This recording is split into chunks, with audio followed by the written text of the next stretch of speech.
হাজার হাজার কিলোমিটার দূরে দেশ হলেও আর্জেন্টিনার অন্যতম বড় সমর্থক গোষ্ঠী এখন বাংলাদেশে। বিশ্বকাপ এলেই দেশের রাস্তাঘাট নীল সাদা পতাকা আর মেসির জার্সিতে ছেয়ে যায়। ভাগ হয়ে যায় আর্জেন্টিনা ব্রাজিল সমর্থকে। যে উন্মাদনা চলে গেছে স্কটল্যান্ডের কানেও ইংল্যান্ড ম্যাচের আগে প্রেস কনফারেন্সে তাই জানালেন ইংল্যান্ডকে হারিয়ে জয় উপহার দিতে চান বাংলাদেশকে। আর্জেন্টিনার সাথে বাংলাদেশের এই সম্পর্ক নতুন নয়। Gold's Gym across 30 plus countries.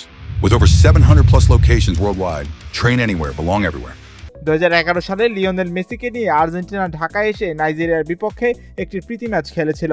তবে 2022 বিশ্বকাপ জয়ের পর বাংলাদেশে আর্জেন্টিনার জনপ্রিয়তা আরও কয়েক গুণ বেড়েছে। এবারও বিশ্বকাপেও বাংলাদেশের সমর্থকদের উন্মাদনা নজর কেড়েছে পুরো ফুটবল বিশ্বের। বাংলাদেশের এই ভালোবাসার টানেই পরে ঢাকায় এসেছিলেন বিশ্বকাপ জয়ী গোলরক্ষক এমিলিয়ানো মার্টিনেজ।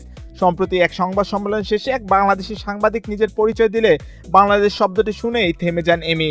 হাসি মুখে বাংলাদেশের মানুষকে ধন্যবাদ জানান তিনি। এবার সেই তালিকায় যোগ হলো কোচ লিওনেল স্কটল্যান্ডের নামও। ইংল্যান্ডের বিপক্ষে সেমিফাইনালের আগে তিনি বলেন, এত দূরে একটি দেশের মানুষকে আমাদের জার্সি পরে সমর্থন করতে দেখা অসাধারণ অনুভূতি।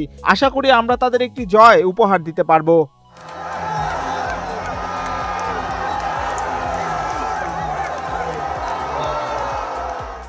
বাংলাদেশের সমর্থকদের প্রতি আর্জেন্টিনা শিবিরে এই কৃতজ্ঞতায় প্রমাণ করে ফুটবলের টানে দুই দেশের বন্ধন এখন আগের যে কোনো সময়ের চেয়ে আরও গভীর।